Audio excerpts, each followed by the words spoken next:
Okay. Thank you. Hello, everyone. I would like to call the public board meeting of the Pacific Rim School District on Tuesday, June 23rd at 4:01 p.m. We acknowledge that we are meeting on the Hu'utli of the Tishot and Hupetchet First Nations. We acknowledge that we also have schools located on the Hu'utli of the Huayet, Taloquiet First Nations, and the Ukulukthot government. I think in attendance, I think everybody online. Yeah. Okay. We all know each other. Okay, great. May I please get approval of today's agenda, please? So moved, Craig. Thank you. Second, Bray. Thank you. Any comments or questions on the agenda today? No. Okay, great. All those in favor? Thank you very much. Motion is passed. Are there any conflicts of interest to declare? No? Great. Okay, can I please get adoption of the board minutes from May 26th, please? Joseph. Thank you. Thank you. Any comments or questions on the minutes from the May public meeting? Yes, trustee Zanetti. Thank you, Chair. Board. I believe there's a amendment to the changes to 11.5. It speaks about the mover and the seconders in those. It was not myself or trustee Joseph. My notes indicate that it was trustee Craig and trustee Bray. Just want to make a amendment. Thank you very much. I'm sure Manager Mason will just review that and double check. Thank you. Okay, so on the amendment of the minutes, all those in favor? Thank you very much. Okay. Announcements of the chair. I would just like to mention that we have a very big agenda today. So I'm going to be moving through it as best I can. We have lots of business to go through. So yeah, we'll just do the best we can and move it along. Okay, and now we'll move down to student voice, our favorite, from Wood Elementary School. Yeah.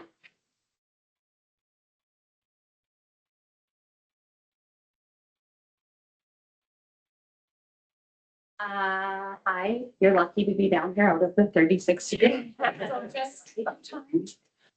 I know most of you, but I'm Christine Clark. I teach at Wood School. And we brought along Arya and Paige and Estelle.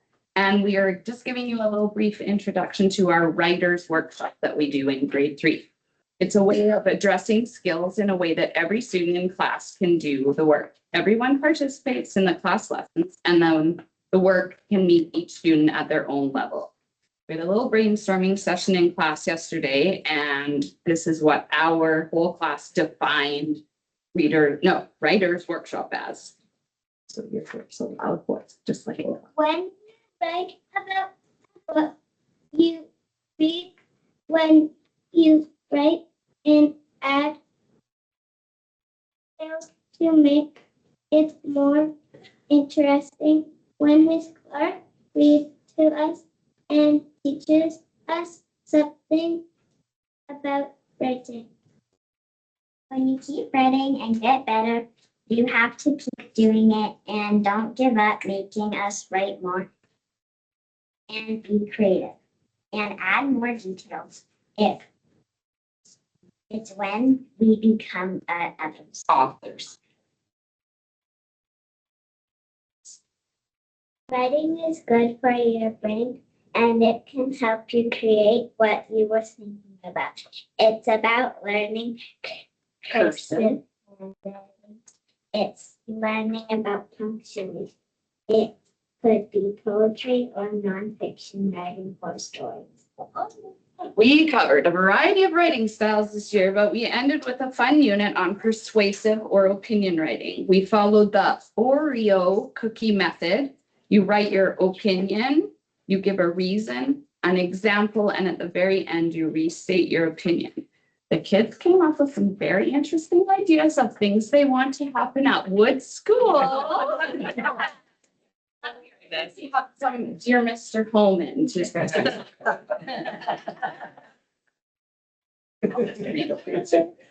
Mr. Coleman, I have been thinking that we should get class pets for Wood School. One reason is that if we had a class pet, the kids would decide to Yeah, be responsible. Responsibility is a good thing to do. Don't you think with a class pet we would have to feed and give it water? Maybe it's so that no, Not always. not always for keep the cage cleaner. It's a lot of work to care for a pet, and I know the kids adore pet. A kid really knows another kid like me because I am one of them. Another reason to get a class pet for next year is, well, it's good for your brain if you ever get a pet because you need to learn responsibility. Wild pets are a big thing to have. Don't you think we should get as pet? As pet kids really like all types of pets. Maybe when a kid is depressed or mad or sad, it will help them feel better. Petting an animal, it is calming. Don't you think it would would, Yeah. would be impossible to stay mad while petting or sitting right beside an adorable animal that you can't That's misspelled, please. see. Mr. Woman, can we get I believe that all the pets that would are very sad places for animals to be and, and Yes. to be and they feel lonely and not wanted. So think happy our school could make some animals.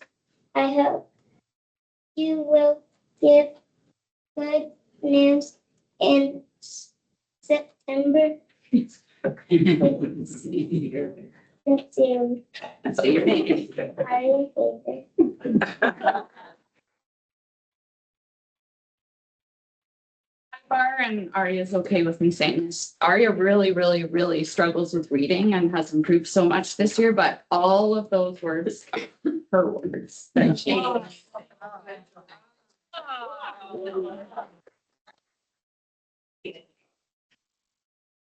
Dear Mr. Holman, I've been thinking we should get a Wood School. The first reason is because it will be this is because it will be fun to play with the bunnies and you can hold cute little bunnies. Another reason to get a class pet is that animals help people feel calm. Having a pet in class will help keep it calm and quiet because the kids know they have to be quiet so they don't scare the bunny. Also, if you get a lot of bunnies, you cannot get angry or a fight, so it's also good to have a lot of pets. And no screaming or crying if there were bunnies in a cage. Kids would need to be quiet and move slowly so the bunnies aren't scared. Another reason to get class pets is because kids need to learn how to take care of animals. You have to feed the bunnies you have to change the box because the box, the Because then funds. glass will be stinky. You have to give the bunny some water and feed the bunny food. Also, you need to play with the bunny so the bunny is active. Then make it go potty. All of these chores make kids learn responsibility. Last, we should get a class pet because you can hold the bunny. Also, then you can take it on a walk with the class. You can feed it some grass on the walk because the grass is good for the bunny. It is also good for the bunny to get some fresh air, but then the bunny, if it's in the class, it will be happy to see all of the people. Then the bunny will feel like it has Family and stuff. Yeah. the kids will feel happy because almost everyone loves bunnies in the class. Now that I've shown you these really good options, we should get these class pets. I hope there will be some at Wood School next year. Sincerely, Peyton Rupert.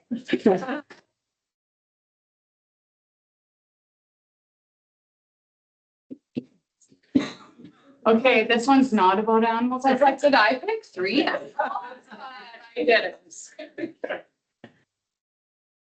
Dear Mr. Holmes, I think we should get a zip line at the school. One reason is kids can get exercise by pulling it back and jumping up on the seat. Kids need exercise to have muscles and stay a healthy weight. It is also no fair because some other schools have them. Kids will have more fun because it feels like you're flying. Kids will learn to share and take turns. Here's an example of when you jump up on the seat and pull it back and lift it, and then you're swinging. It is calming to go back and forth. I really think we should get a zip line at Wood School, hoping to get it in September. Sincerely, Estelle.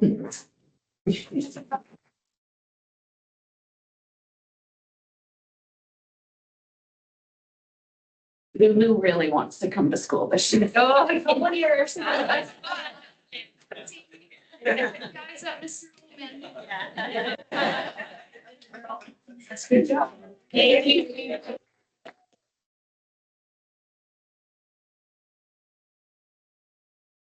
All right, approved.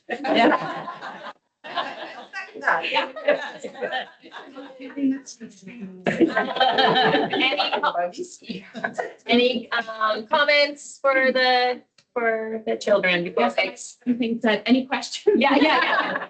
Any comments, or questions from trustees? Yes. I just want to say, ladies, to be able to just. They're different here, I'll pass it on. There you go. They should be very proud. For 3 of them to come and stand in front of a group of adults and do so well is very impressive. Thank you. They're a little group this year, but thank you for having us. Thank you, Matina. Thank you. Mr. Holman cannot refuse. Yeah. Important reasons. Holman's up. Thank you very much. We'll follow up with Ms. Yeah, We'll check it out. Yes. Yeah. That was great. Love those. Okay, moving down to number 7, trustee and selected representative statements. Yes, trustee Crick. Thank you very much, Chair. I just want to say thank you to Superintendent Claver. And thank you is the word, but it's such an empty word. I just want to express my gratitude that as a trustee, all these years, I've learned so much from you, and thank you for being a great educator. And also, I know your dedication and thoughtful approach is going to be the guiding legacy that you leave behind. And all of Pacific Rim will benefit from that. And I want to express my deep appreciation to you for gifting the board your leadership as in the position of superintendent until August. We are very grateful, and the board is now in a good place to move forward. So thank you very much, but I do wish you a great fulfilled retirement, lots of fun with family and friends, a little adventure, please, and fulfill everything you dream of. Thank you so much. It's your time now. Thank you.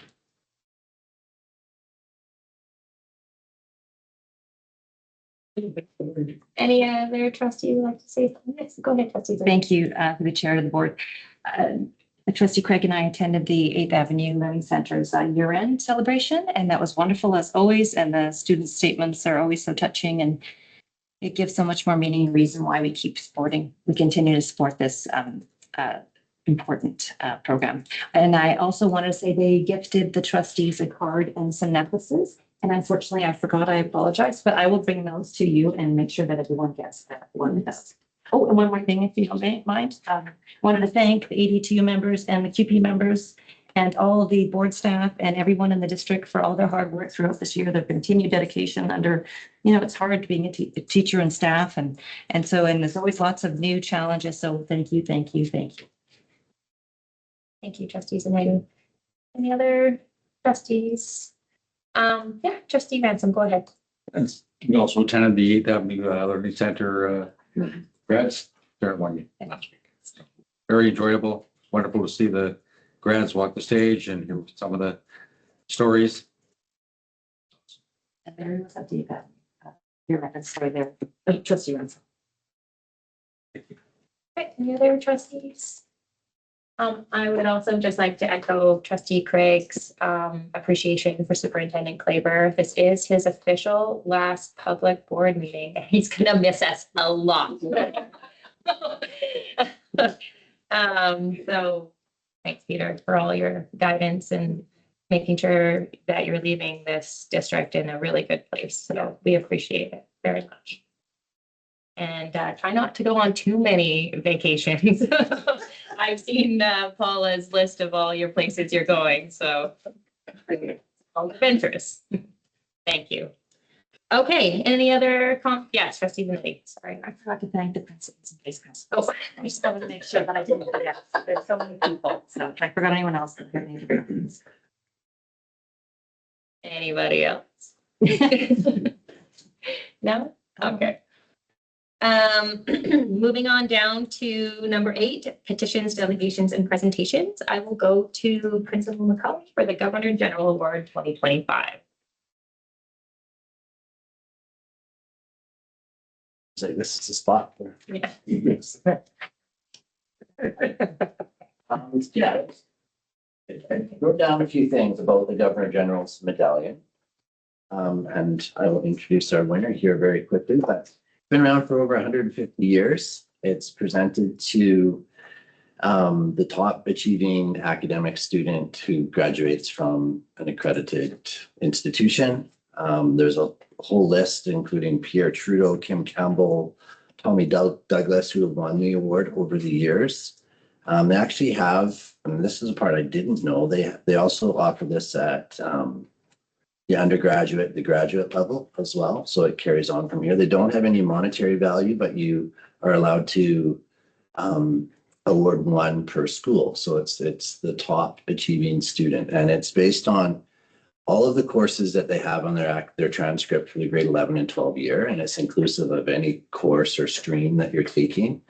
So it doesn't differentiate between, maybe something that might be considered super academic versus more vocational hands-on. It's whoever achieves the highest standing once they graduate. The recipient for the 2024-2025 school year is Lily Kramer. And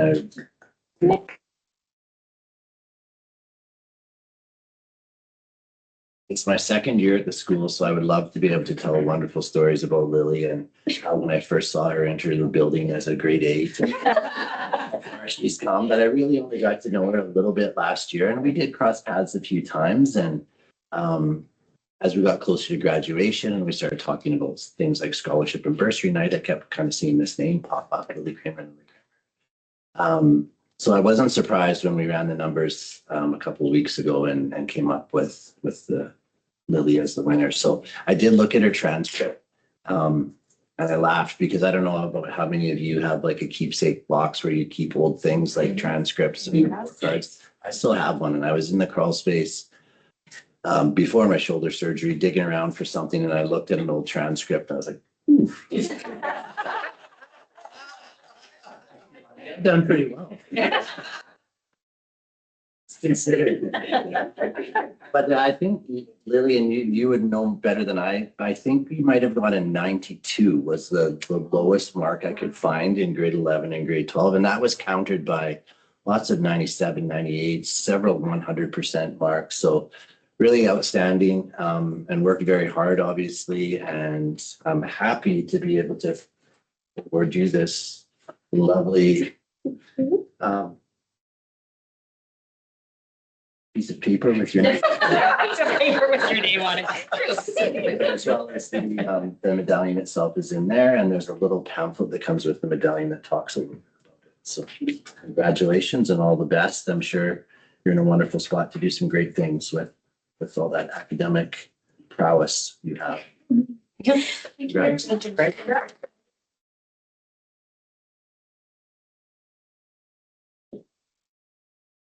That Andrew wants to be in this meeting.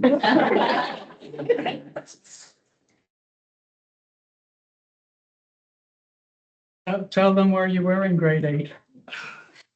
Yeah, we have some questions for you, actually. Don't go away yet, Lily. Yeah. Trustee Craig has a question. for Well, you. first of all, congratulations. That's amazing. And you really did work hard. What are you doing now? I'm currently attending the University of Victoria. I just finished my first year and I am majoring in anthropology. Hoping to go into academia.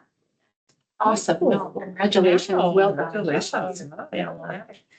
Yes, Trustee Bray. Thank you. I would like to know where you were in grade 8. I started in Port Alberni ADSS in grade 9. Before that, I grew up in Cambodia. Oh, wow. Cool.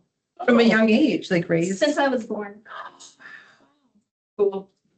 Yeah. I mean, I don't know how Fort Alberni compares to that.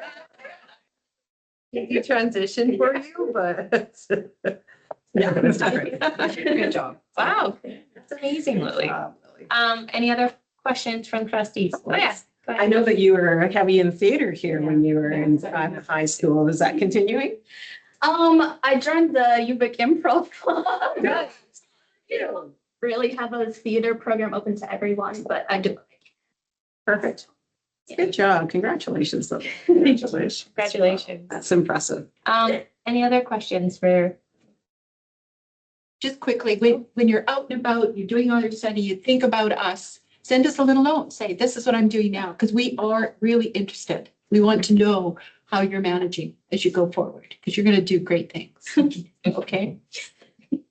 Good job. Thank you.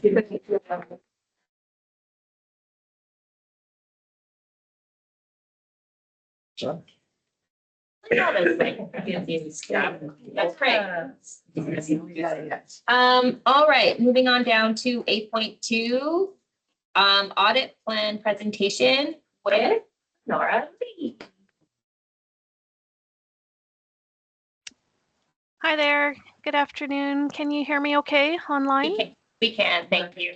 Okay, wonderful. Thanks for having us at your meeting this afternoon.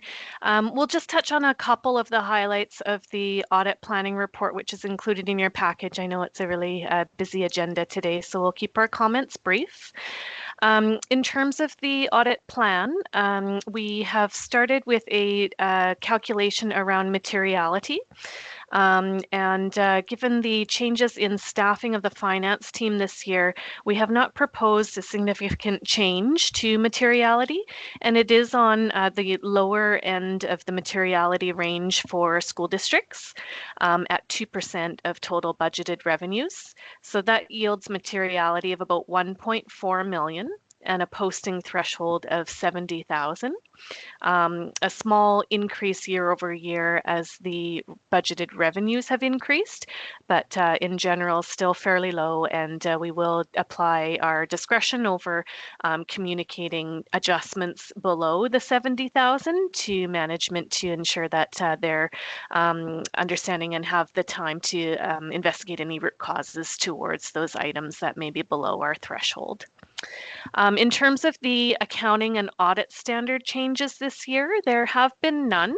And so the audit framework continues to be Budget Transparency and Accountability Act, and those are the accounting standards that the school district follows as required by Ministry of Education as well as Ministry of Finance for consistency with all other entities within the government reporting entity. We are also in the process of performing Q3 audit procedures as requested by the Auditor General's Office to validate some of the figures that have been reported as at March 31st up to the ministry and included in the province's year-end reporting. So that work will continue over the next week or two and also provides us with a bit of a head start over year end on some of the significant changes or variances that have occurred on a year over year basis. In terms of our audit approach itself, we will always test over management override of controls. That is embedded into the audit standards as a significant risk and a fraud risk. And so we are required annually to perform certain procedures over manual journal entries, as well as testing things such as year-end entries, entries such as moving expenses between expense categories, or transactions such as revenue for which there's no cash that's been received. So as part of our audit approach, we will continue to perform those procedures and report back to the board in September when we come to the conclusion of our audit process. In terms of the other areas of focus, we will continue to perform a confirmation to the ministry of revenues received during the course of the year, including by fund, so whether it's reported as operating, special purpose, or capital funds. We will also test other non-government sources of revenue that have been recorded during the course of the year, such as school-generated funds. In terms of expenses, we will perform both analytical procedures, so comparison to budget and prior year, as well as testing over the timing of transactions. For example, fiscal 2026 transactions recorded in the current fiscal year and fiscal 2027 transactions excluded from the financial statements. In terms of payroll, we will test this on a substantive basis, meaning that we're going to go right to the payments that have been made to employees and agree that to both the payroll records as well as the pay rate that is either included within an employee's contract or within the collective agreement. There's also some payroll accruals that will be required this year for collective agreements still in discussion that may result in adjustments to pay when settled. On the capital front, we will test additions and reductions in capital assets. This includes capital projects that are in progress, as well as the amortization or depreciation of those assets over time. This is the category where we also test asset retirement obligations, so those liabilities that will be settled in the future for things such as asbestos and other known contaminants that exist within facilities or buildings. In terms of timing, I mentioned already the work we're performing now over the March figures. We will perform the balance of our year-end work in August and then come back to the board in September on conclusion of our work. The appendices to the findings report, I won't go through in detail, but as in previous years, we will work with management on any future accounting standards that will become effective next year, and ensure that the implementation period is sufficient and that we've got strong communication and advance review of any modifications before year end takes place. As per usual in our planning report, you'll see some inquiries of the board related to any particular areas of concern that you may have, as well as any known or suspected instances of fraud that have occurred within the school district during the year. We have asked the same questions of management in our planning process. And so we'd be happy to receive your comments on these particular questions either during today's meeting or independently outside of the course of today's meeting as well.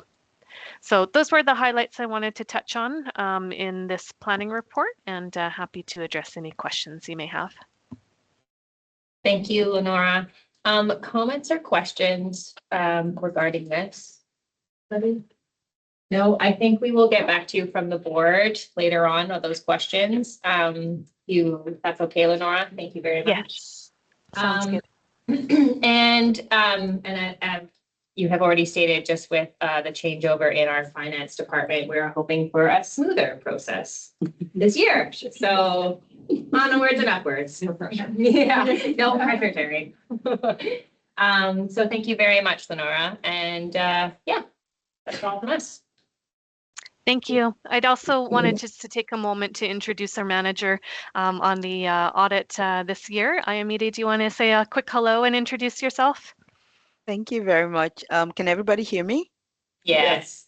Oh, thank you. I'm Ayomide, a senior manager with KPMG. I work on school districts, provincial bodies, not-for-profit in that sector. So looking forward to working with the board and management this year.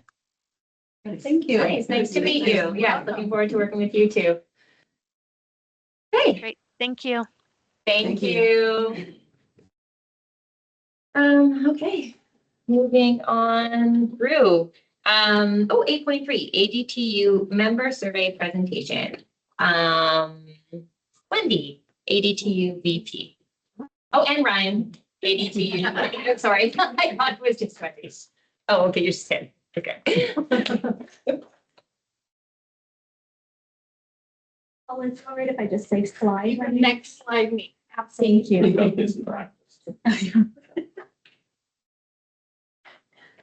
Thank you to the board for the opportunity to speak this evening. I'm Wendy Arnett, Vice President of the Burnaby District Teachers Union, and we're here because our members care deeply about public education and because strong public education depends on the people who carry it every day. Next slide. We believe teachers are the backbone of public education. Every day, they plan, respond, adapt, support, and carry the work of helping our students learn and grow. And we also recognize that everyone in this room wants the best for students and public education, even as our schools face real pressures. Our presentation is about recognizing that when the work becomes harder to sustain, the effects do not stop with the teachers. They reach classrooms, they reach students, and they shape the conditions for learning across our district. Next slide. We reviewed 3 years of survey evidence. This year, 157 members responded for a response rate of just over 50%.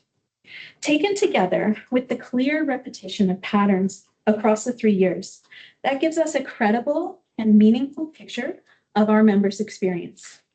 And because similar themes appear again and again in both quantitative results and written comments, this is not a picture of isolated frustration. It is a picture of a sustained pattern. Next slide. Student learning depends on the conditions we create for teaching. Teachers need time for the work that most directly supports our students: planning, feedback, responsiveness, communication, and recovery. But when growing workload pressures pull more and more time into paperwork, reporting, assessment administration, documentation, behavior tracking, and after-hours catch-up, that time and energy has to come from somewhere. This is not about teacher commitment. Teachers continue to give deeply to their students every day. The concern is whether the system is protecting the conditions teachers need in order to sustain this work well.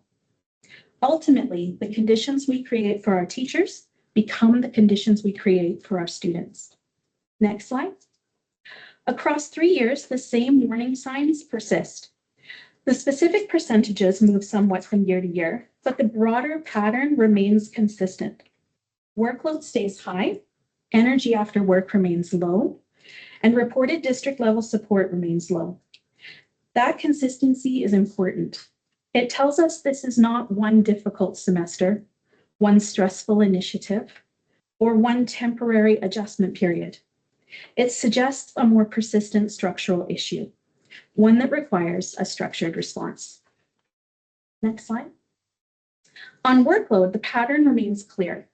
Because this question asks members to compare their workload to the previous year, the graph needs to be read as a year-over-year measure of increase.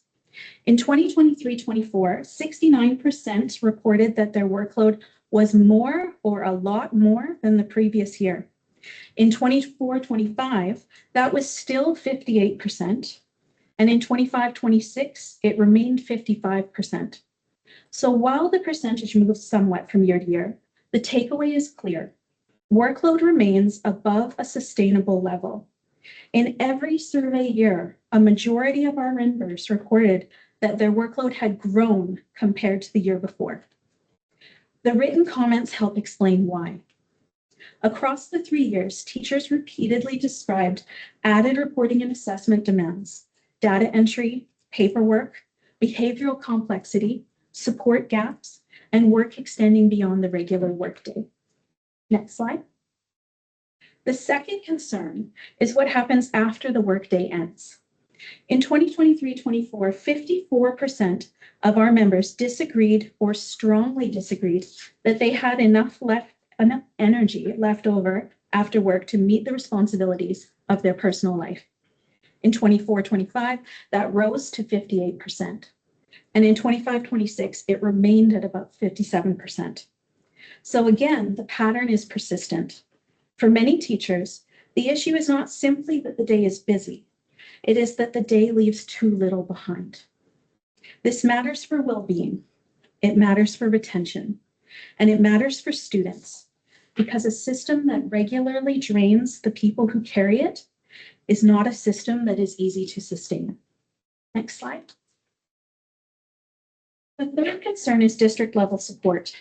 When our members were asked whether they feel adequately supported by district management, only 5% said yes in 23-24, 3% in 24-25, and 5% in this school year. So across all 3 years, confidence in district level support has remained low. We think this is a signal worth paying attention to. It suggests a persistent disconnect between district processes and teachers' experience of support. And it warrants closer examination of communication, implementation demands, responsiveness, and support structures.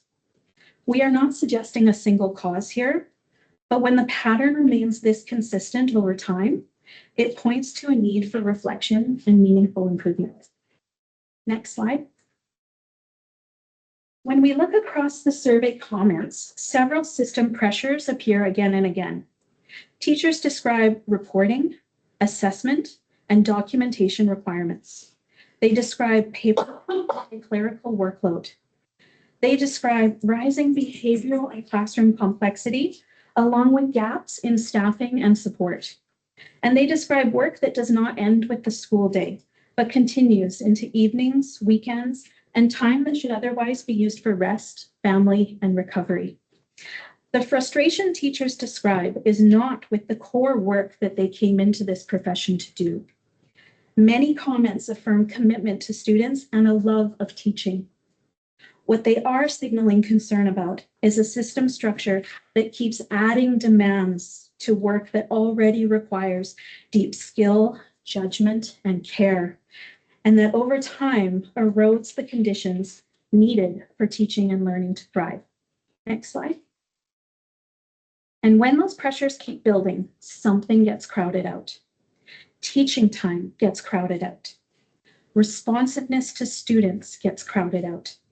Planning, feedback, and follow-through gets crowded out. And so does the recovery needed to sustain this work well over time. This is one of the most important points I want to leave with you tonight. The concern is not commitment. The concern is whether the system is protecting the time, energy, and support teachers need to do this work well. And when those conditions are stretched too far, the conditions for teaching and learning are affected.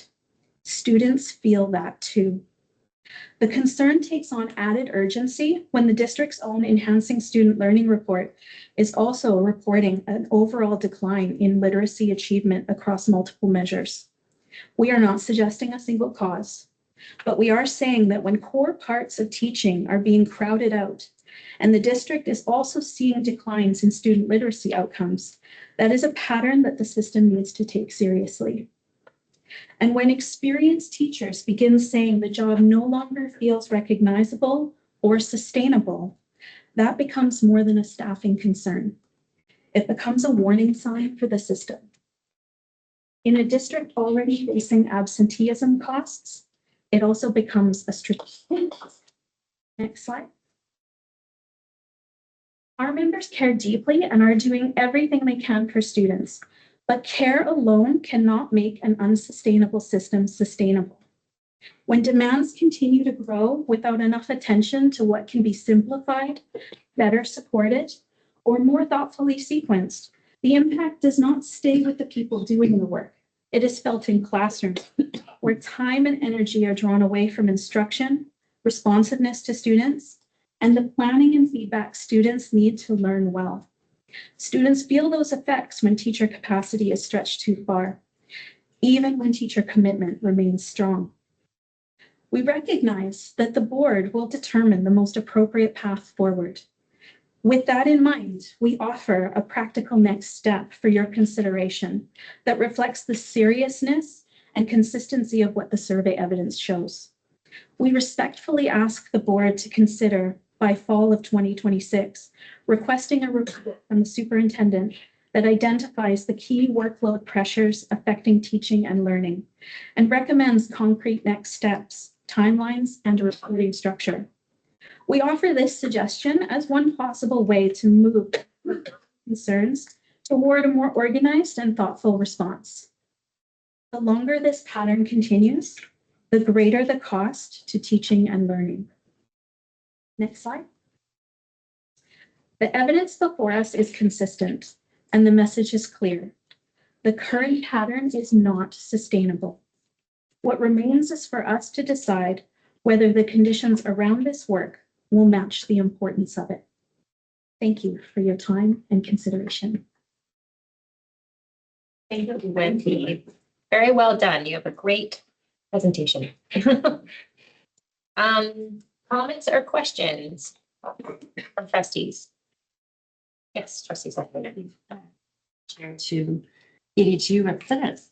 Thank you so much for putting this together and bringing it to our attention. I like your next steps. I'm hopeful.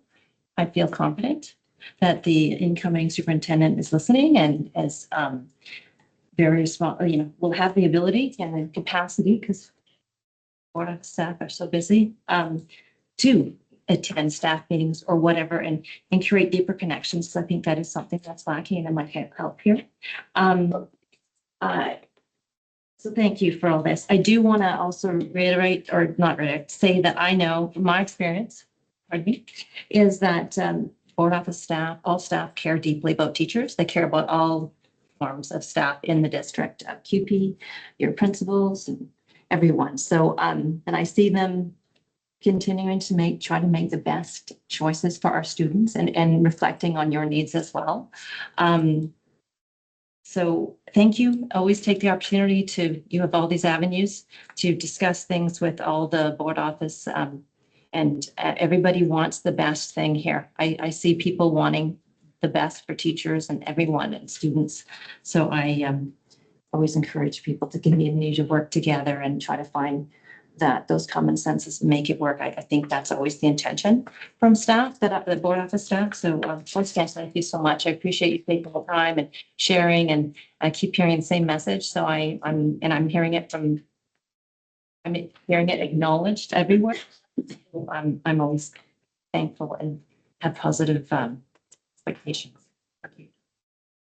Thank you, trustees. And any other trustees have any comments or questions? Something representatives? No. I would just like to say I like the collaborative approach. I think that we are trying, like trustees Ivy said, to change the world for the better. And I believe in our district and I believe in our teachers, and I think we're doing it. We're on the way up. So thank you very much. Okay. Any other comments or questions? Ryan, I can see you. So Ryan. Thank you very much. Thanks, Brittany. Thanks, Brian. Okay, so that brings us down to number 10, staff reports, 10.1. Director Taylor, Director of Operations. I don't know why I stumbled on that. The 2026-27 amended capital plan bylaw. Thank you. Through the chair, you'll notice this is the second one bringing in front of you guys. So this is the amended one, because we actually received notification of 2 more minor capital funded projects for childcare, minor capital childcare. So it's a school-aged care on school grounds. We requested 3 projects, but we were successful for 2. There could be one at Alberni Elementary, where the main focus will be getting cooling into classrooms there so that childcare can happen all year round. And then the second one would be at Euclid Elementary, and that one's more of enriching the environment with more classroom furnitures and equipment and storage options to have kind of a shared space. So I'm presenting in the info sheet just all the minor capital projects that the district has received in the amended capital budget outcome and next step letter, as well as we received a new child care program funding agreement. So the next steps is the Secretary Treasurer will email a signed copy of the child care annual program funding agreement to the ministry, and that board must pass a new capital bylaw for the capital projects. And then both of those are loaded onto MyCaps, and new certificate of approvals are issued so we can start these projects. Thank you. And I forgot to mention for everyone sitting in the audience that the bylaws are at the table right there if you would like to look at them. Sorry, they're copies for you.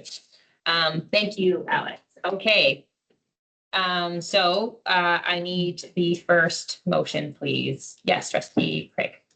All right, so there's lots here. Here we go. Here we go. Okay.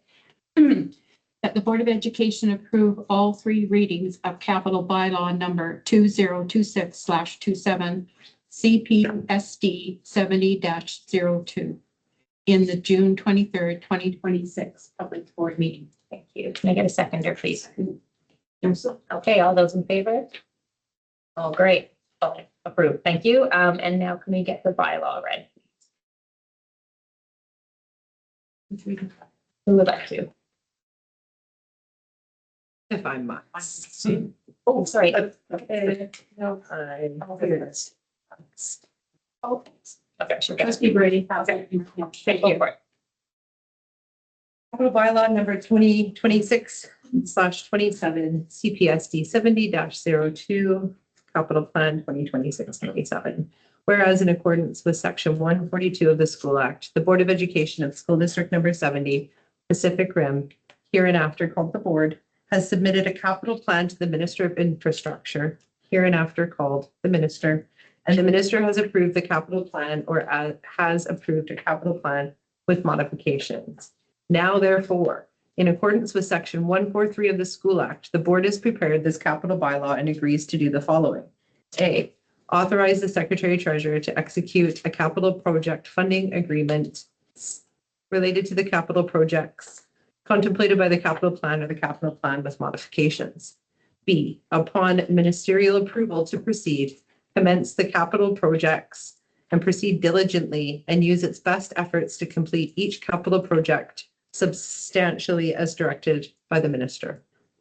C, observe and comply with any order, regulation, or policy of the minister as may be applicable to the board or to the capital projects. And D, maintain proper books of account and other information and documents with respect to the affairs of the capital projects as may be prescribed by the minister. Now, therefore, the board enacts as follows. 1, the capital bylaw of the board for the 2026-27 capital plan as approved by the minister to include the supported capital projects specified in the letter addressed to the superintendent dated June 19th, 2026 is hereby adopted. 2, this capital bylaw may be cited as school district number 70 Pacific Rim, capital bylaw number 2627-CPSD 70-02. Read a first time, the 23rd day of June, 2026. Read a second time, the 23rd day of June, 2026, and read a third time past the 23rd day of June, 2026. Thank you. Can I please have the second motion? Go ahead. That the capital plan bylaw of the board for the 2026-27 capital plan as approved by the minister to include the supported capital projects specified in the letter addressed to the secretary, treasurer, and superintendent dated June 19, 2026 is hereby. You may please get a seconder. Bray. Second, Bray. All those in favor? Thank you. Motion is passed. And have the third motion, please. Yes, trustee Joseph. That this capital bylaw may be cited as School District Pacific Rim Capital Bylaw number 2026-27-CPSDS 70-02. Thank you. Can I please get a seconder? Second round. Thank you. All those in favor? Thank you. Motion is passed. And the last motion, please. Trustee Bray. Thank you. That it be resolved as having been read a first, second, and third time as provided or in the bylaws that the board chair and the secretary treasurer be authorized to execute this bylaw on behalf of the board and that the corporate seal of the board be affixed thereon. Second by, second by Craig. Thank you. All those in favor? Motion is passed. Thank you very much, Alex. Appreciate that. Good work. Thank you. Okay, and then moving on down to 10.2, the ADSS artificial turf field. Assistant Superintendent Messenger. Yes, thank you. Director Taylor and I prepared an action sheet and agenda for today's meeting, where we outlined the purpose and background, shared a reference to artificial turf field replacement sponsorship package that has been co-developed by our staff and partner organizations, and recommended 3 motions. Thank you very much. Comments or questions on this? I know trustees have had some look beforehand, so yes, trustee Bray. Thank you, Chair. I'd like to make a motion. Oh, go for it. I'd like to make a motion that the board formally requires letters of letters of support from First Nations within the district to support funding and advocacy efforts. Second, Craig. Second, Craig. Okay, comments or questions? Yes. If you can pre-write that and make room for a letterhead and then send it, then yeah, probably be the fastest. Thank you, Brandy. Appreciate that. Yeah, can happen. Yeah, that can happen. Any further comments or questions on this first motion? Great, all those in favor? Excellent. Okay. Yes, sorry, trustee Joseph. Sorry. That the Board of Education directs staff to prepare and submit an advocacy letter to the Ministry of Education and Childcare with copies to relevant provincial ministries and the local MLA requesting reconsideration of funding eligibility for AESS artificial turf field replacement project. Thank you. Can I please have a seconder? Second, Brett. Okay, comments or questions on that? Nope. Okay, all those in favor? Get her done. Thank you. All right, trustee Craig, would you like to move the motion? Okay. That the board approve the release and public distribution of the ADSS artificial turf field sponsorship package to support community fundraising efforts. Second, Joseph. Second, Joseph. Comments or questions on the sponsorship package? Yes, trustee Craig. Excellent. I really do think it gives a clear indication of the important details that people are asking me out there. So it's going to answer questions for people. And I think the sooner we get out, better. Yes, thank you very much. Any other further comments or questions on this? Yeah, just great work, and I hope everyone, wants to donate. So that would be great. Yeah, get the seat. Yeah, everyone gets a seat. Okay, so on the motion on the table, all those in favor? Perfect, motion is passed. Thank you very much, James and everyone else that worked on it, Alex and everyone. Thank you. Okay, moving on down to 10.3, 2026-27 trustee remuneration. Secretary Treasurer Fong. Great, thank you. The trustee remuneration is tied to increases, and this year it is 3%. There is part of the AP is an opportunity for the board to turn it down if they so desire. So it is an automatic as of July 1st. So if you are not wanting the automatic increase, you need to make a resolution. Otherwise, it will be a 3% increase starting July 1st.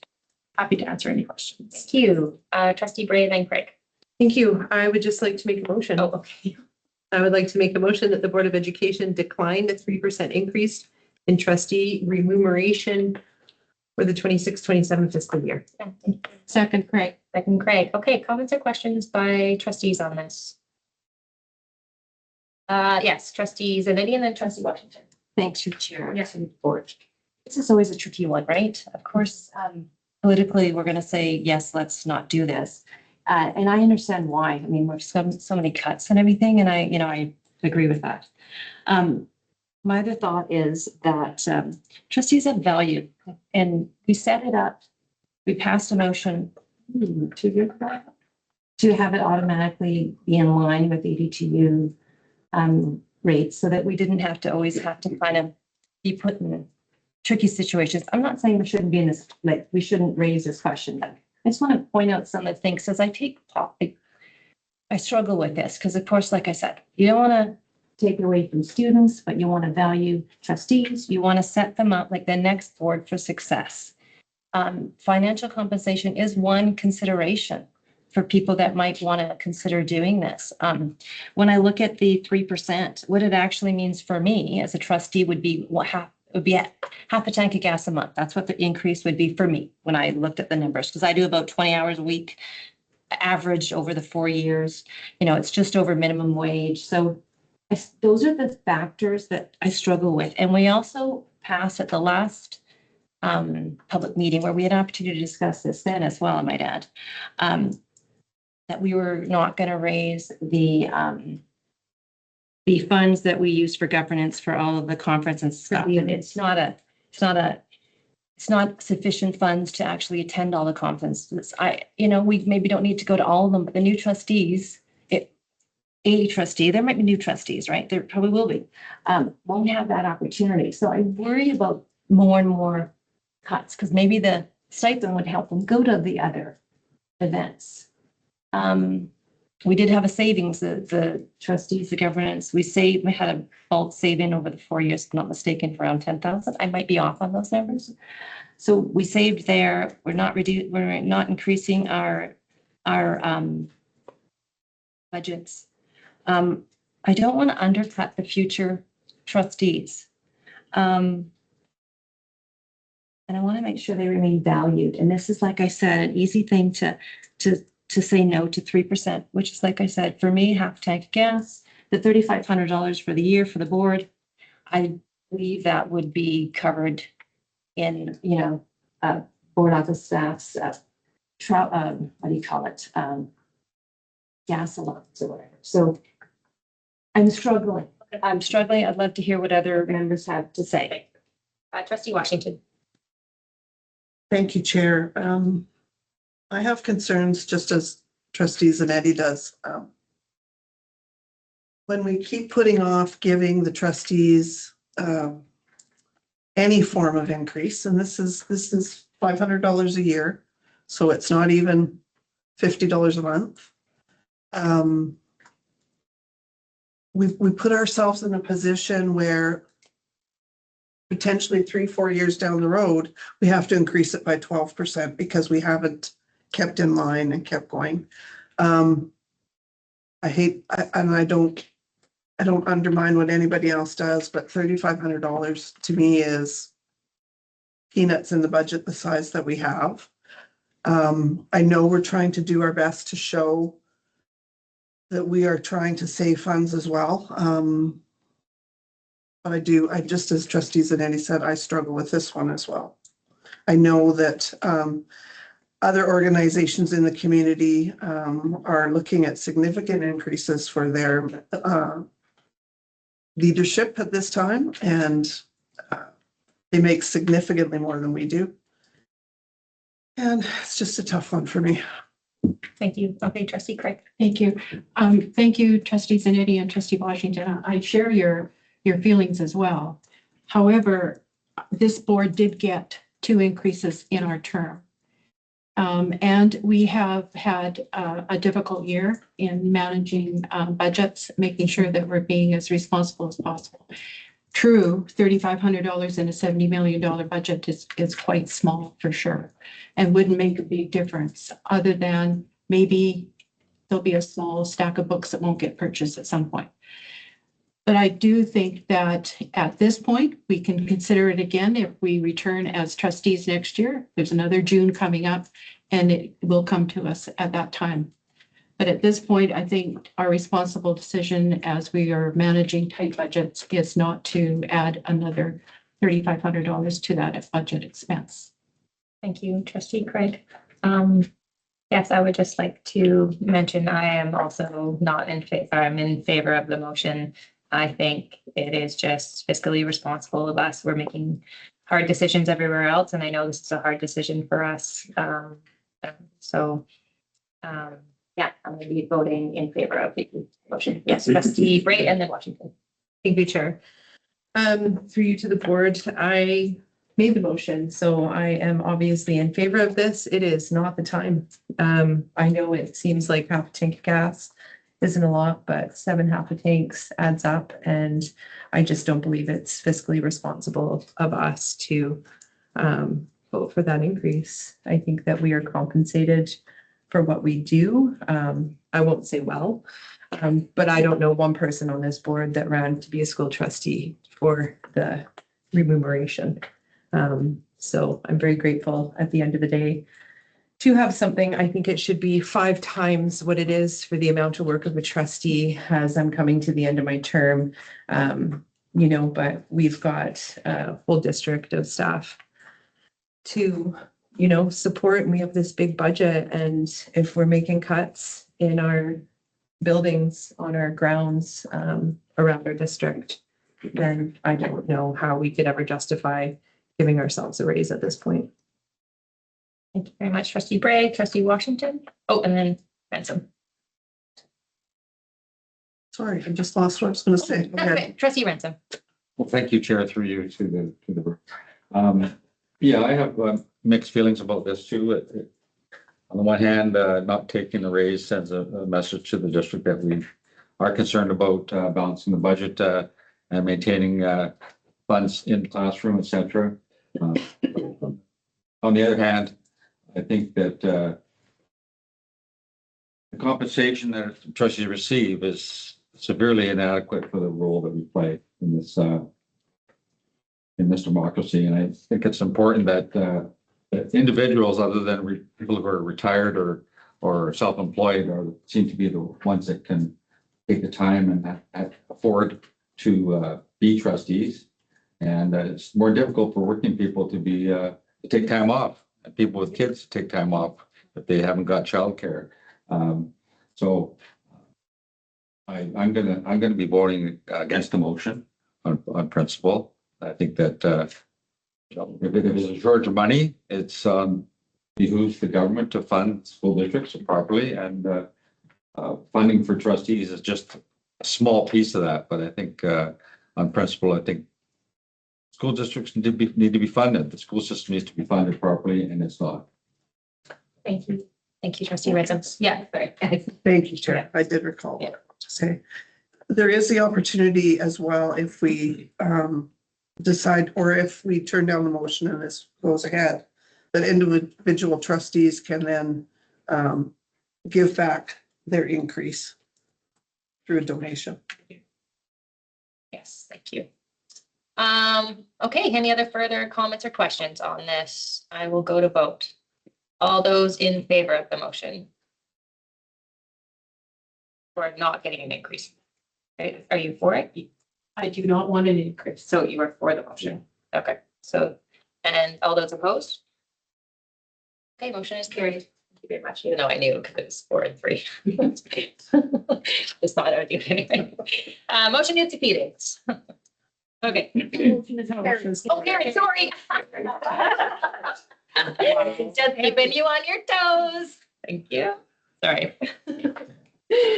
Okay. Thank you for that, Ms. Fine. Okay, moving on down to the 2026-27 preliminary budget. Secretary Treasurer Fong. Thank you. In today's agenda package for your consideration, it's 2026-7 annual budget overview as well as the bylaw. The report is brought forward for its consideration of adoption. It is that time already. I did create a fairly comprehensive overview report, so I'm not doing a PowerPoint today, but just thought I would highlight a few of the things. So as you know, it's been a very fast and intense budget season because I just started on April 13th. So hopefully next year we're talking about this way earlier in the year and not near the end. And also Nick David, our new controller, joined the team in the middle of May. So we're still trying to get ourselves settled for sure.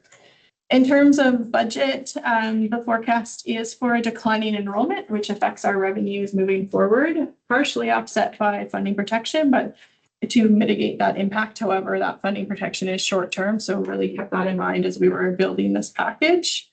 90% of our operating budget is salaries and benefits, which means budget cuts often impacted staffing levels. So you'll see that reported in the overview as well. We have incorporated the wage increases for both ADTU and exempt staff because those processes have been completed to the point that we know that we're getting funded for both of those in the new year.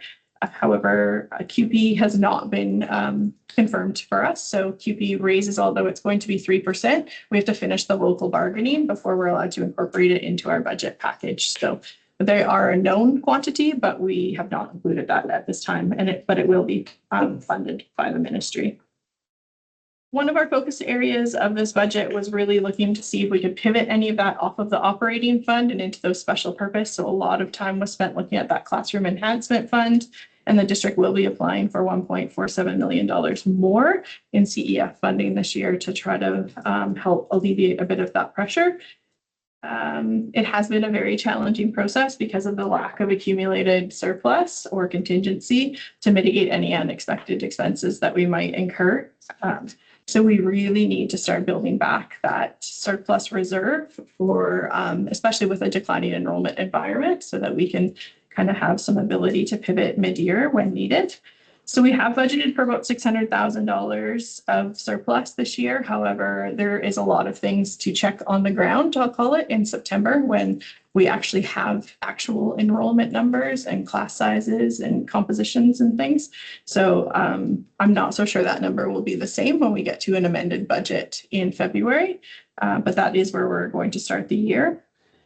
And that also leads me to the next point of, as much as this is the adoption of the annual budget, we're going to roll right into a multi-year budget discussion, looking out a little bit further, and we'll be continuing to report back what we're seeing in the schools in September versus what we had actually planned for, to keep you guys in the loop. And then that will all roll into that amended budget in early spring or late winter. So I think that for the most part, a lot of it's in that document. So I think I'll just answer any questions that you may have. Thank you, Terry. Comments or questions on the budget before we go to the bylaw? Yes, trustees Kennedy. You could share too. I know that we've received information, but I can't remember, so I'm gonna ask. When I, good work, by the way. Lots, I like the format that you provided. It was easier for me to understand and to follow through. And if there's been a lot of consistent, regular communication, which I appreciate and helps me be able to do a better job. My question is on, I don't know what it is, sorry, but it's in a special purpose fund highlights, and you talk about we talk about Strong Start and Family Hub. And I don't recall, what does 18.5 hours per week in reduction actually mean to the Strong Start and Family Hub area? Yeah, so the Strong Start is 4 hours per week for each of the locations. And then the Family Hub is half hour a day or 2.5 hours a week. So we have talked to the ministries about those funding pots. They're hearing from everyone that they're not quite covering. So they are continuing to advocate on our behalf to kind of top up that funding so that we can resume them to those levels. But that is the reality of how far that money is stretching at this time. Go ahead. I don't totally understand what you're saying. So what is 4 hours a week per location? Yeah. How many? So we're So talking, there's 4 Strong Start locations and they run a 4 hour a day program. So instead of 5 days a week, they're now 4 days a week. okay. Yeah. Thank you for helping me understand that. Any other comments or questions from trustees? I have one. Just again. So when I looked at it, it said that we are in a projected deficit of like 234,000. But the operating fund is actually projected to end with a surplus, correct? Yes. And it is just the capital fund that's showing the deficit, and so that is. Yeah, that is a tricky one. Okay. So because of the accounting standards and the public sector accounting standards, the way that our grant money comes to us, it's actually amortized over the life of the asset. And then so is the depreciation of the assets. So it's not cash. It's stretching that over time. So if you look at our health of our capital spending and reserve, we are not in a positive situation. However, that's not like a cash today. Right. Okay, so our operating fund will have a surplus of it. Yes. Okay, thank you very much. Thank you. Just, excuse me, Ms. Fong, can you, for public information, we're projected to have less students this year, which was $1.4 million we were supposed to lose. Yeah, just over $1 million with the protection fund. Yeah. Okay, and then next year, I just want to give people an understanding of what's coming. Like, this is not a 1-year issue. This is something that's going to be facing us for the foreseeable future. Yeah, so the enrollment trends are an additional 70 less students in the 27-28 year and an additional 98 students in the 28-29 year. Those are forecasts built on a variety of factors, and we do continue to check those, but that is what the forecast models are telling us at this time. Can you explain what those are in dollars? Approximately. Yeah, so each student in this year is about $9,000 per FTE. Thank you. 900,000. Any other further comments or questions on the budget? Yes, trustee Ransom. Thank you, Chair. Thank you to Secretary Treasurer. Just a question on page 78 about development of sustainable replacement strategies for technology and other assets. And there's a comment about including a transition from previously leased equipment. Does that indicate that we'll be buying more equipment or just getting new leased equipment? Right, we want to explore that. Like right now, there is a bunch of technology equipment that is in existing leases, and that of course comes with interest charges attached to it. So I think we'll be working with the ops team and the senior leadership team to kind of talk about what does that look like if we bought them maybe slightly slower, but not having to borrow to get them, and then we can leverage that money a little bit further. So although instead of buying them in bulk, we might be changing out certain aspects or a certain section of them. Instead of doing like change out all the school technologies in 1 year, we might be focusing on these 2 schools and then we'll do those next, that sort of model. So just looking at what others are doing and that to try to avoid those interest charges, because ideally we would have money in the bank to be replacing those. Go ahead. So, we suggested then purchasing the equipment is in the long run, is it cheaper than leasing, or is it to deal with our short Well, term? you're still kind of buying it at this point. You're just buying it on like a leased term. So you're buying it for the like duration of it. It's technology life. So you're basically just sharing that cost over 5 years, but then that comes with interest fees. I'm just wondering about offsetting having to replace that equipment eventually. There's a lifespan for the equipment. Right. You have to replace it eventually, so I'm just not clear on where the savings are. Yeah, so I think right now what's happening though is it's a bulk model where you're replacing out, say, all the laptops in 1 year. And so instead of Bigger doing, number. yes, so it's a bigger number. So then you're paying interest on it. Whereas if we put it over, maybe we were able to do it over 3 years instead, and then not having those interest charges so that you're eventually stretching that funding a little bit further. That's clear. Thank you. All right, yes, trustee Gray. Thank you. I'd like to make a motion for it. That the Board of Education approve all 3 readings of School District Number 70 Pacific Rim Annual Budget Bylaw for fiscal year 2026-27 in the June 23rd, 2026 public meeting of the board. Second. You, all those in favor? Oh, You. Trustee Craig. Okay, and now I need a reading of the bylaw, please. Do that? Yeah, you go for it. Okay, annual budget budget. The bylaw of the Board of Education of School District 70 Pacific Rim called the board to adopt the annual budget of the board for the fiscal year 2026-27 pursuant to section 113 of the School Act, RFBC 1996 C 412, as amended from time to time called the Act. For 1, the board has compiled with provisions of the Act, ministerial orders, and the Ministry of Education and Child Care policies respecting the annual budget adopted by this bylaw. Number 2, this bylaw may be cited as School District 70 Pacific Rim Annual Budget Bylaw for the fiscal year 2026 to 2027. Number 3, the attached statement 2 showing the estimated revenue and expense for the 2026-27 fiscal year and the total budget bylaw amount of $70,154,497 for the 2026-2027 fiscal year was prepared in accordance with the Act. Number 4, Statement 2, 4, and Schedules 2 to 4 are adopted as the annual budget of the board for the fiscal year 2026-2027. Read for the first time, 23rd day of June 2026. Read a second time, 23rd day of June 2026, and read a third time, passed and adopted the 23rd day of June 2026. You. Can I please get this in motion read? That the Board of Education approved the 2026-27 annual budget as presented. Thank you, Bird. Thank you. All those in favor? Thank you.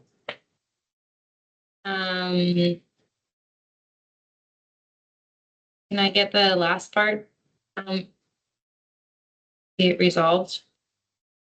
Thank you. If I must. Be it resolved as having been read a first, second, and third time as provided for in the bylaws that the board chair and secretary treasurer be authorized to execute this amended annual budget bylaw 2026-27 on behalf of the board, and that the corporate seal of the board be affixed thereon. Craig. Second, Craig. All those in favor? Thank you very much. Thank you very much. Great. It's good work and hard work and Happy to have it done. yeah. Yeah. Yes, start another one. Good job. Thank you very much. You bet. Okay, going to 10.5, the 25-26 operational plan review. Superintendent Claver for the last. It's a Thank you. collector's item. Yes. So as you're aware, we've been through the operational plan for a number of years. This forms part of the Manhattan Student Learning Report and is to operationalize the strategic plan priorities. I will note that in the info sheet is a link to all the other stuff that happens in the district. And that's most of the things, but again, not capturing all of it, but thanks to the departments who somewhat last minute were asked to populate that information. So have a look through that if you haven't. And you can see all the things that are also happening in the district that are amazing from all our departments. But this operational plan then is reviewed and the senior staff look through, reflect on where we've been, how it's worked, how we can tweak, continue, or even stop. You'll see in some of the strategies or combine them together. And then what happens is the senior staff will meet in the summer and early fall to take these recommendations and then add some that need to be added, which we know there are some according to some of the documents we've received from the ministry. For example, children, youth, and care, we need to do some focus on that, and also some students with diverse abilities. So you have this in your info sheet, and I'm happy to answer any questions. Thank you. Any comments or questions from trustees? It is a very full document, lots of pages. Just shows all the great work that the district has done. Yes, trustee Vinay. To the Superintendent Labor. Great work as always. There are statements in here about surveys and things like that. I believe Lynn Brown was doing the wellness one. Sorry, who? Lynn Brown, I think, was doing the wellness survey. And then there was another survey. I'm trying to find it in my notes here. The CEDAR program. I don't think I might be misremembering, but we haven't received, the board hasn't received the recommendations or the report back on those. Have they? And if not, is that in the fall or something? We wouldn't typically bring operational information back to the board. In an education meeting, like just to say this is what we found out in the. Well, Lynn did do the survey results with the board, I do believe, earlier in the year. And I know that Michelle, Director Bennett, is still working through some of the information, and which is what is another year's goal to look at those survey results and talk with the staff about interpreting those and what changes could be made to the suite. Thank you. More follow-up questions or? I just like to make a comment that, Oh, sure. As trustees and Andy has pointed out in the past, not all our data is good. So we need to be transparent with that, and that's why some of these are staying on our, and probably will be for a few years. Yeah, we just need to remember that our data is not what we want it to be. Our students are not achieving at the level we want them to be. We see improvement, it's fantastic. But we need to continue doing some of these things. And some of the strategies, these things I pick up from teachers, particularly with the literacy numeracy and our early career teachers, and that's just started. So some of the, building some trust with our resource teachers, and to the point where some of our early career teachers have asked for some support the week before school starts because they've never started a class because what's good practice. Their practicums are all during the year. They never started the school year. Yeah. So that's a pickup from them reaching out and working with them. So we have some stuff that's working great. We just need to continue doing it. Thank you, Superintendent. I just have a quick comment. I just want to say I really appreciate this document. It's really worthwhile to have it in my hand. I struggle trying to read it on the screen. And every time you update it, it's a new print. Thank you very much. Should hold on to this one a little bit longer though, Peter. You'll find it. Thank you very much. Okay, no motions on that one. All right, moving down to 10.6, election proceedings bylaw. This bylaw is big. Manager of Corporate Services, Mason. Thank you. I don't want to take up too much time explaining everything because it was included in the report that came to you in the agenda package. So if I may, I'm happy to answer any questions. Okay, thank you. Trustee, Graham, would you like to, she's already given me the eye. Let's give it to the eyebrows. Yes, Chair. I'd like to make a motion that the Board of Education approve all three readings of School District Number 70 Pacific Rim Trustee Elections Bylaw Number 2026-01 in the June 23rd, 2026 public meeting of the board. Second, Joseph. Thank you. All those in favor? Thank you. Manager Mason, now, are you reading the bylaw because it's 4 pages? Oh, I did practice. Yeah. You're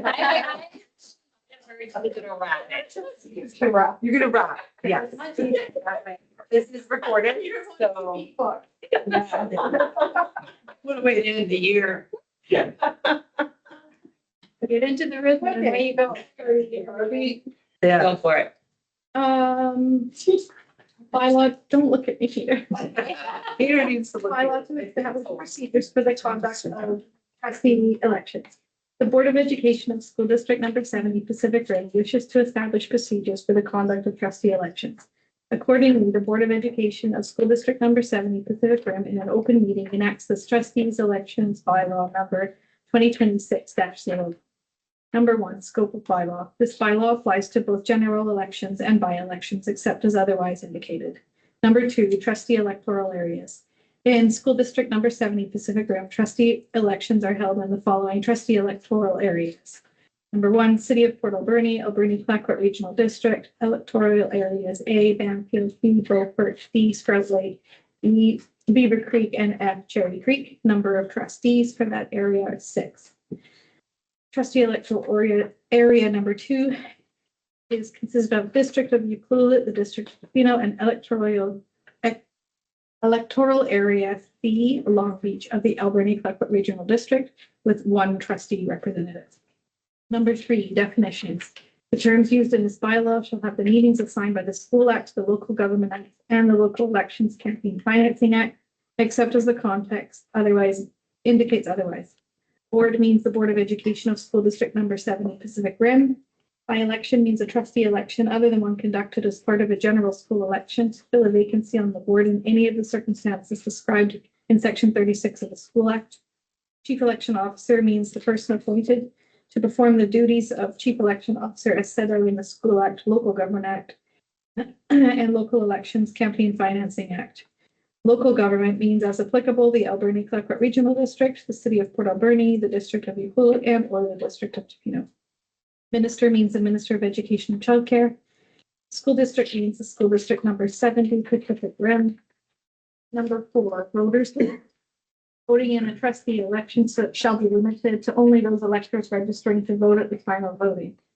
Number 5, application of local government bylaws. A, in trustee electoral area number 1, if the local government conducts all or a part of the trustee election, the election bylaws of the local government as they may be amended from time to time apply to that trustee election or part of the trustee election, except for any bylaws determining the minimum number of nominators, the order of names on the ballot, the resolution of tie votes after judicial recount, requiring the nomination deposit, or any other matter on which the local government bylaws may not, by law, apply to a trustee election.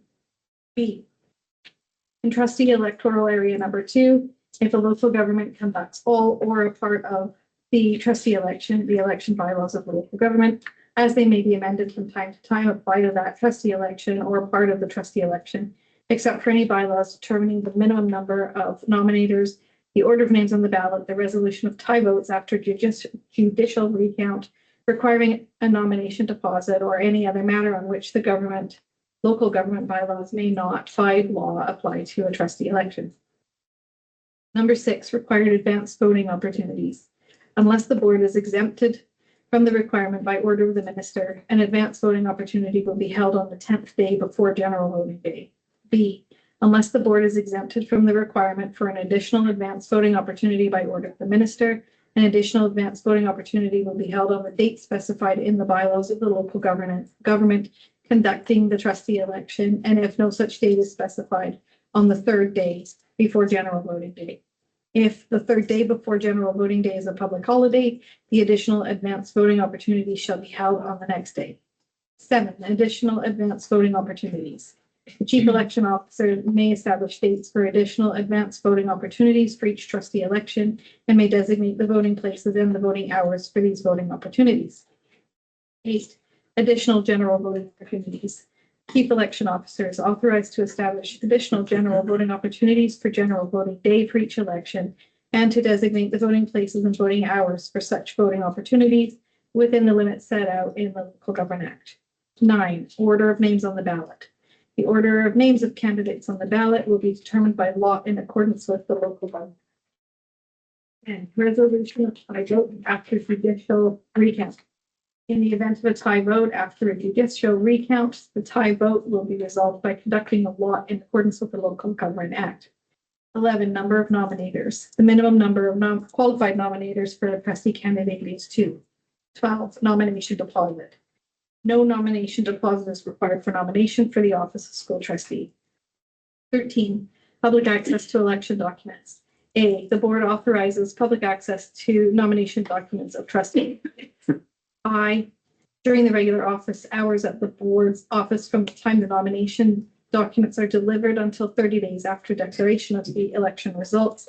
And 2, on the school district website until 30 days after declaration of the election results, except that public access by the means set out in the subparagraph may not include the residential address of the person nominated, other than the municipality, electoral area, or treaty lands in which the person is resident.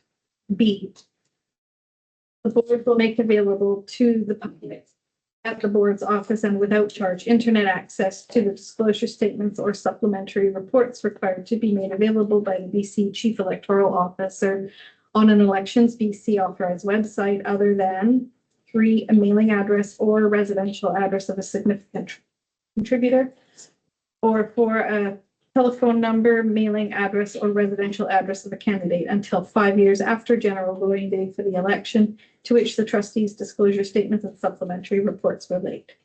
C, the board will, on request, provide a copy or other record of trustee candidates' disclosure statements and supplementary reports so long as they are required to be available to the public. D, before providing the services under section 13 of this bylaw, other than to a board officer or employee acting in the course of their duties, the board may require the person requesting the service to 5, satisfy to a board official that any purpose for which personal information is to be used is permitted by the Local Government Act and section 63 of the Local Elections Campaign Financing Act. And 6, provide a signed statement that the individual and, if applicable, any individual or organization on whose behalf the first individual is accessing, inspecting, or obtaining the copy or other record will not use the information included in the copy or other record except for a purpose permitted under the Local Government Act or the Local Elections Campaign Financing Act. 14, public notice posting places. For the purpose of trustee elections conducted by the board, the following are designated as public notice posting places for the purposes of section 50 of the Local Government Act. A, the notice board located at the board's main office located at 4690 Rogers Street, Port Alberni, BC. B, the notice board located at the Ucluelet Secondary School located at 1450 Peninsula Road, Ucluelet, BC. C, the notice board located at the Wickenish Community School located at 431 Gibson Street, Tofino, BC. And D, the notice board located at the Banfield Community School located at 24 Methanch Road, Banfield, BC. 15, publication by means other than newspaper. For the purpose of trustee elections conducted by the board designates the following means of publication of notices required to be published pursuant to section 94.2 of the community charter. A, the homepage spotlight section on the school district website, and B, the board's social media account, Pacific Rim Schools, accessible at facebook.com. 16, title. This bylaw may be cited as school district number 70, Pacific Rim trustee elections bylaw number 2026-01. 17, repeal. School district number 70, Pacific Rim 111 election proceedings bylaw policy is hereby repealed. Read a first time the 23rd day of June 2026. Read a second time the 23rd day of June 2026. Read for a third time, passed and adopted the 23rd day of June 2026. All right, okay, read it a second time. Yeah. All right. Can I please get the second motion, please? Go ahead. Thank you. That the Board of Education approve the trustee election bylaw number 2026-01 as presented. Seconder, Second, Bray. all those in favor? Great, motion's passed. Thanks, Paula. And the last one, please. Go, trustee Washington. Go. Here. Be it resolved as having been read a first, second, and third time, as provided for in the bylaws, that the board chair and the secretary treasurer be authorized to execute this trustee elections bylaw number 2026-01 on behalf of the board, and that the corporate seal of the board be affixed thereon. Thank you. Seconder, second Ransom. Thank you. All those in favor? Perfect. Thank you very much.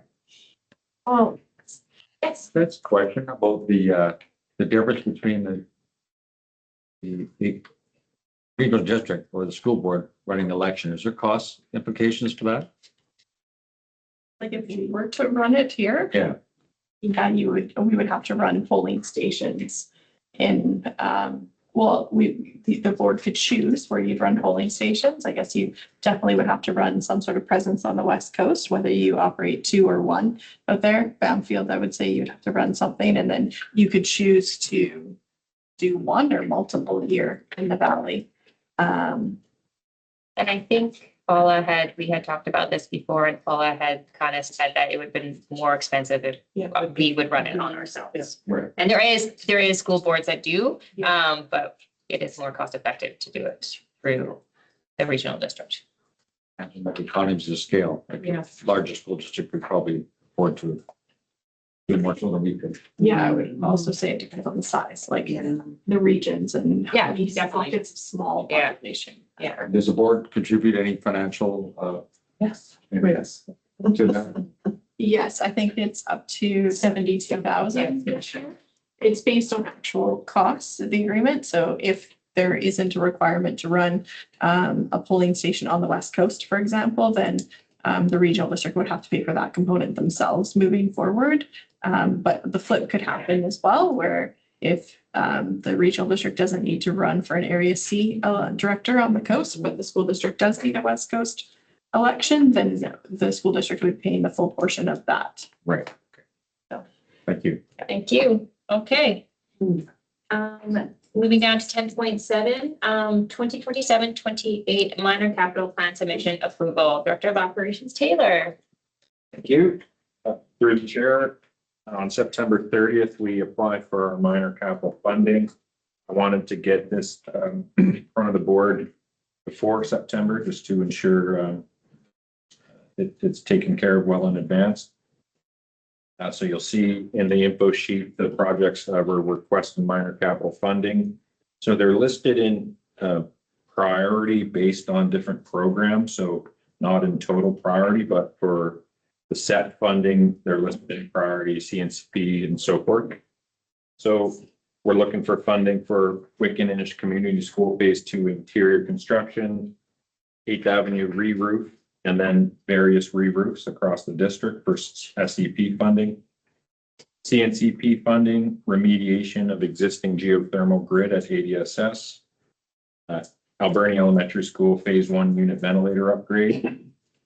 Wood Elementary School playground enhancement upgrade.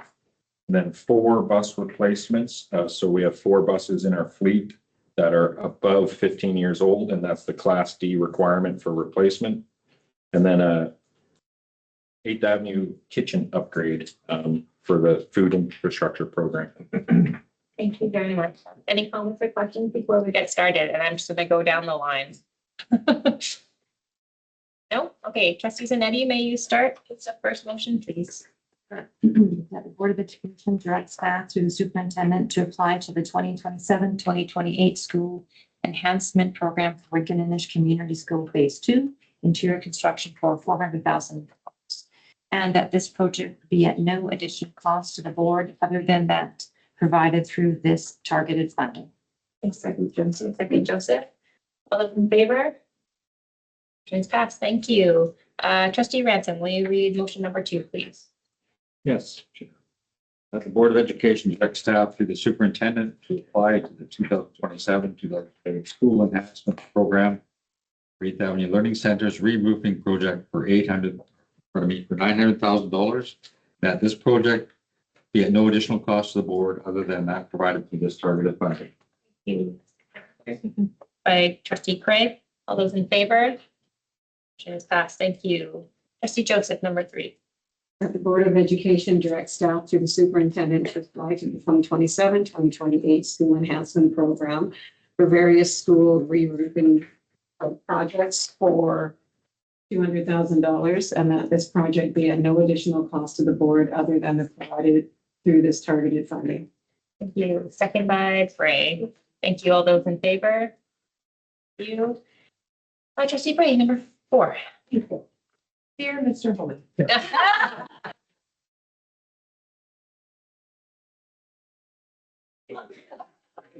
I want a puppy. Rabbits. Good line, was good one. I'd like to make a motion that the Board of Education direct staff through the superintendent to apply to the 2027-2028 carbon neutral capital program at Alberta District Secondary School for the remediation of the existing geothermal system for $600,000. Oh, second by Ransom. Everyone, we want this one. All in favor? We're gonna get it. Yeah. We want this one. Thank you. Get that one. Trustee Craig, number 5. So that the Board of Education direct staff through the superintendent to apply to the 2027-2028 carbon neutral capital program at Alberta Elementary School for phase 1 unit ventilator upgrade for $500,000. And that this project be at no additional cost to the board other than provided through this targeted funding. Thank you. Second by Washington. Sure. Thank you. All those in favor? Let's get my name. Yeah. Trustee Washington, number 6. That the Board of Education direct staff through the superintendent to apply to the 2027/2028 playground enhancement program at Wood Elementary School for a new accessible playground for $200,000. And that this project be at no additional cost to the board other than that provided through this targeted funding. Second, Joseph. Second, Joseph. Thank you. All those in favor? Thank you very much. Trustee Zanetti, back to you. That the Board of Education direct staff through the superintendent to apply to the 2027-2028 bus acquisition program for the replacement of unit number 5700, 89700, 89701, and 4702. And that this project be at no additional cost to the board other than that provided through this targeted funding. Second, Ransom. All those in favor? Thank you very much. And the last one, Trustee Ransom. Move that the Board of Education direct staff through the superintendent to apply to the 2027-2028 food infrastructure program for a commercial kitchen renovation at 8th Avenue Learning Center for $200,000. And that this project be at no additional cost to the board other than that provided through this targeted funding. You seconder by Frank. All those in favor? All right. Go, Alex, go. I love it how you always just asking for all this money. Thank you very much. Okay, moving on down to 10.8, letter of gratitude to the Indigenous Educational Council, Superintendent Claver. It's okay if the board, just before we move to that, we just need to move back to 10.4 for a moment. Oh. Rates me too early. You can aware that there's just the bottom line is finally that you passed the budget, but Secretary Treasurer just noticed there's a number in a wrong column that you'll reprint and resend, but if you could just speak to that. Oh, okay. Yeah, so on page 92 of your agenda or Schedule 3A, it says that the CEF fund for staffing, it says there's 5.2 million in principals. It was one cell down, so it actually should be in the row of teachers. So the rest is there, that one cell. So No impact on anything. no except that it's impact just in the wrong total. spot in case somebody was looking at why we're spending CEF. The vice principal, it's not. Teachers. Gotcha. Quick correction. Oh, yeah. Thank you. I put it in as, just wanted to note that our the functioning of our IEC in this district is probably the best in the province. That's a testament to who's on the Indigenous Education Council. And I just think it's appropriate that we send a letter of appreciation and copy the minister because it's really remarkable.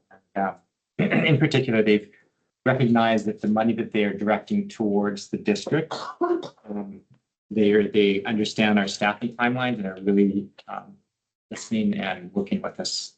It's again even better this year than the previous year. And I think that's Thank you very much, Superintendent Claver. Yes, Trustee Craig. Thank you, Chair, and thank you, Superintendent Claver. I really appreciate you bringing this forward, and I would like to make the motion because I am board rep on that committee. It is a real joy and an honor to be present in those conversations, and I really enjoyed working with each of the nations that come to that table, and I'm blown away by what we've accomplished compared to the rest of the province. We're just miles ahead. So I am so grateful for their due diligence in this matter. Yeah, that the board direct the board chair to send a letter of appreciation to the Indigenous Education Council, acknowledging their productive and positive work in the 2025-26 school year, their ongoing commitment to Indigenous students, and expressing the Board of Education's desire to continue building a strong and respectful working relationship in the coming years ahead, and that the letter be copied to the Ministry of Education and Childcare, Minister Bear, Deputy Minister Krishna, and the IEC Secretary Ian Kiplet. Thank you. All those in favor? Thank you. Oh, yeah, sorry. Do you want to make a comment? I do too. Oh, I sure. just, as well as Trustee Craig, I'm privileged to sit on the committee. I've mentioned it before. It's such collaborative work with our board staff and our nations, and meaningful, important, impactful. One of my favorite things that I've been able to do as trustee.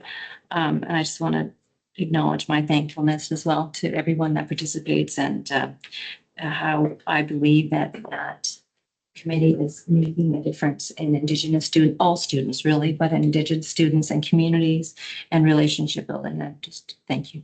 Awesome. Thank you. Okay, well, I will look forward to writing that letter. Excellent. Okay, moving on down to 11 policy development. 11.1 policies for adoption, and I will go to Trustee Zanetti. Thank you. I'd like to make a motion that the Board of Education adopt the following policy as presented to 610 Inclusive Education Program. second. Second Ransom. Thank you. All those in favor? Thank you very much.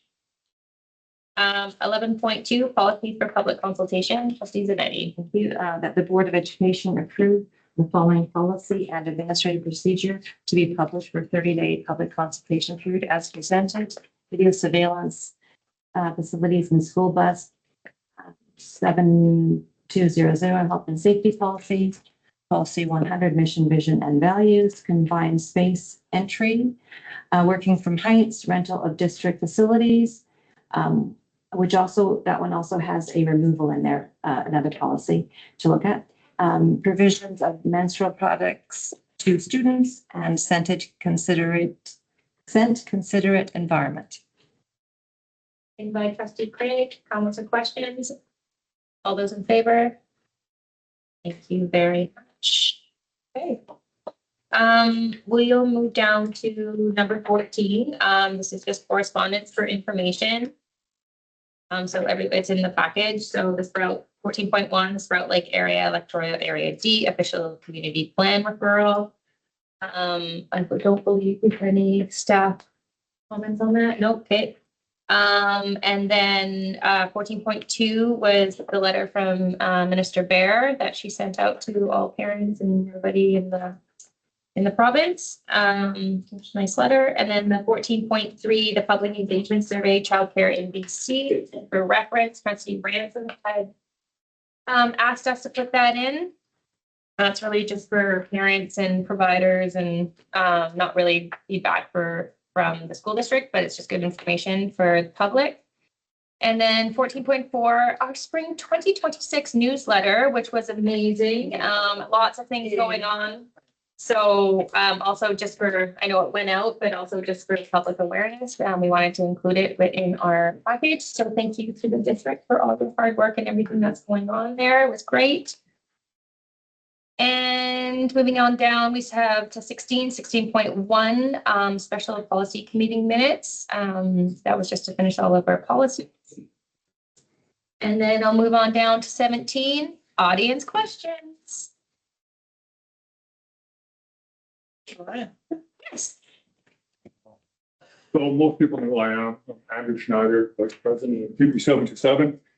So I just have a little written statement here, which I'll present for the minutes later for Paula to add. So QP727 is very concerned about the recent cuts that have been made to support staff throughout the district.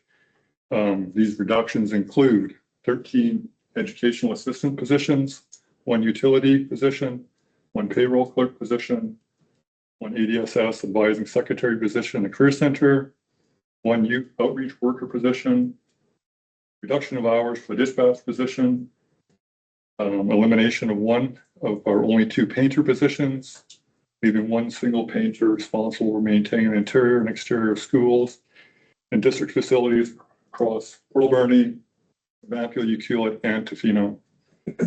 Reduction of 2 strong chart positions from 5 days a week to 4 days a week.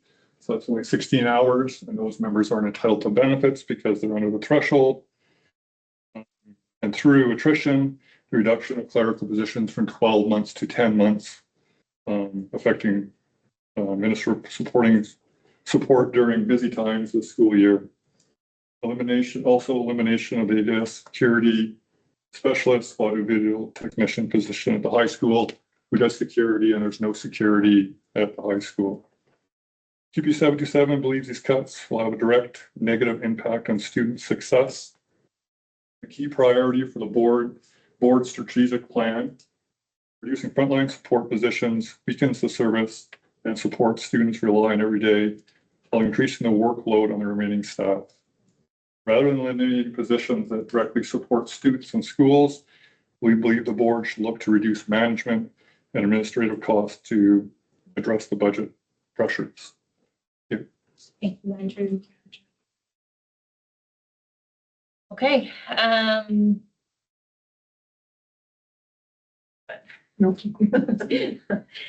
Okay. Our next regular meeting of the Board of Education will be held on September 29th, 2026 at 4 p.m. at the Administration Office Boardroom. Thank you very much, everyone. It is adjourned at 5:52.